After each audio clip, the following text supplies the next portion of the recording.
Kasih karunia dan damai sejahtera dari Allah Bapa Tuhan kita dan dari anaknya Yesus Kristus kiranya menyertai kamu sekalian. Amin. Shalom, selamat pagi dan selamat hari reformasi bagi kita semua. Kiranya Bapak, Ibu, Saudara-saudari di dalam keadaan sehat dan sukacita. Di pagi ini di hari Selasa 31 Oktober 2023, kita disapa oleh firman Tuhan yang tertulis di dalam kitab Ibrani atau Heber, pasal 12 ayat 14. Demikian firman Tuhan. Rikoti hamuma asamardame hamu tusaluhut halak, uhut asabadia hamu, anggosoi dangadong idauta Tuhani. Berusahalah hidup damai dengan semua orang, dan kejarlah kekudusan, sebab tanpa kekudusan tidak seorang pun akan melihat Tuhan. Demikian firman Tuhan. Bapak, Ibu, Saudara-saudari, kita setuju dan sepakat pada hakikatnya semua manusia tentu mengerti bahwa kekacauan adalah suatu yang tidak dapat dinikmati. Kekerasan, perkelahian, permusuhan, dan percekcokan memang sebaiknya dihindari. Tetapi ada saja orang-orang yang menyukai tentang kekacauan itu. Ada saja orang yang mengambil keuntungan dari pertikaian, dari kekerasan, dari permusuhan, dari perkelahian, dan lain sebagainya. Tetapi sebagai umat Tuhan, kita diajak untuk berusaha hidup damai dengan semua orang. Kita mengusahakan kedamaian yang terlebih dahulu berasal dari diri kita sendiri.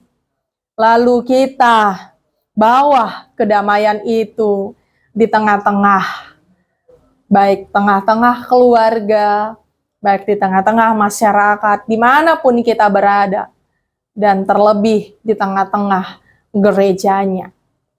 Bapak, Ibu, Saudara-saudari, ketika kita berusaha untuk hidup damai, dan kita juga menjaga kekudusan akan hidup kita, akan seluruh apa yang kita kerjakan, karena tanpa kekudusan, tidak seorang pun akan melihat Tuhan. Itu artinya bahwa Tuhan yang kita sembah, bahwa Tuhan yang kita percaya, yang kudus dan suci, Dia juga dapat dilihat pada kekudusan manusia.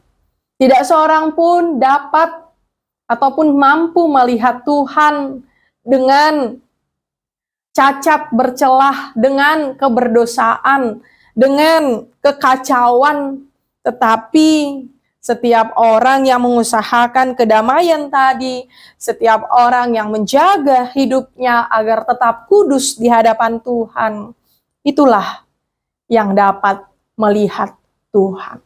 Itulah yang dapat menyadari bahwa Tuhan ada di tengah-tengah hidupnya, bahwa Tuhan ada di tengah-tengah kita, karena kita mengusahakan untuk hidup damai. Karena kita menjaga kekudusan hidup kita agar tidak dinodai atau tidak dicelah oleh dosa ataupun kejahatan dunia. Itu artinya kita diajak untuk berdampak baik bagi sekitar kita, yang walaupun banyak perbedaan, entah itu perbedaan suku, agama, ras, golongan, adat istiadat, kebiasaan, atau lain sebagainya. Itu bisa saja membawa kita pada pandangan, pendapat, atau tujuan yang membuat kita berbeda. Berbeda pendapat, berbeda pandangan. Tetapi diharapkan kita dalam setiap pandangan dan pendapat kita, apapun yang kita utarakan, itu pada kedamaian hati. Dan tetap menjaga agar hidup kita tetap kudus di hadapan Tuhan. Bapak, Ibu, saudara-saudari yang dikasihi Tuhan kita Yesus Kristus, hidup damai dan tetap menjaga kekudusan hidup kita. Itu artinya kita menjauhkan dari hidup kita tentang permusuhan, rasa dendam, marah, dan kebencian. Tetapi kita menerima akan ajaran Yesus tentang kasih. Karena kasih dapat menembus setiap rasa amarah, rasa dendam, rasa kebencian, dan rasa permusuhan. Itu sebabnya kita yang telah dibenarkan oleh Allah, yang telah bertumbuh oleh penebusan Kristus, kita bertumbuh terus dalam kekudusan Allah. Kita terus hidup bertumbuh di dalam kasih karunia Allah. Di dalam anugerah Allah kita menemukan banyak sekali alasan kita untuk tetap hidup berdamai.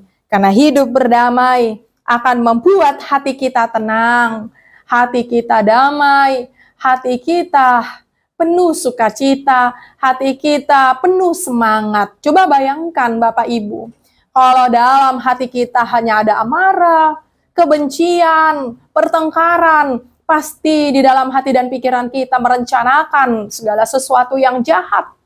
Tapi ketika kita telah menanamkan dalam hidup kita bahwa hidup kita damai, maka kita mengusahakan bagaimana agar segala sesuatunya tetap pada keadaan damai. Dan kita mengusahakan dan menjaga kekudusan hidup kita. Kiranya dalam hidup kita dan di hari ini kita merayakan dan memperingati hari reformasi. Kita membentuk kembali hakikat hidup kita yang harus mengusahakan perdamaian, yang harus menjaga kekudusan hidup kita sebagaimana Kristus yang telah membaharui hidup kita di dalam keselamatan dan anugerah-Nya yang menuntun kita untuk terus bertumbuh di dalam kedamaian dan kekudusan yang daripada Allah. Tuhan Yesus memberkati kita semua. Amin. Kasih karunia dari Tuhan Yesus Kristus, serta kasih setia Allah Bapa dan persekutuan Roh Kudus memberkati dan menyertai kamu sekalian hari ini, esok, dan sampai selama-lamanya. Amin.